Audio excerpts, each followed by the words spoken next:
ঈদগামে রমজান উপলক্ষে অসহায় মানুষের মাঝে ইফতার সামগ্রী বিতরণ।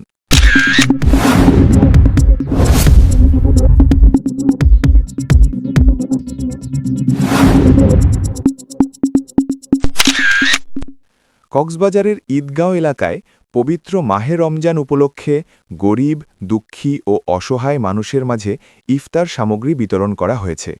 স্থানীয় বিএনপি নেতা আবু সিদ্দিকের ব্যক্তিগত উদ্যোগে আয়োজিত এ কর্মসূচিতে সহস্রাধিক পরিবারের হাতে খাদ্য সামগ্রী তুলে দেওয়া হয়।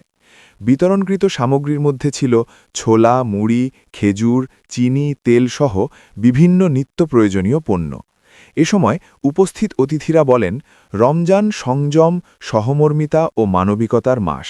এ মাসে সমাজের বিত্তবানদের অসহায় মানুষের পাশে দাঁড়ানো উচিত।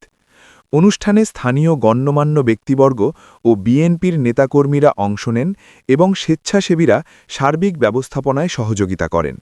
আয়োজক পক্ষ জানায়, ভবিষ্যতেও এ ধরনের মানবিক কার্যক্রম অব্যাহত থাকবে।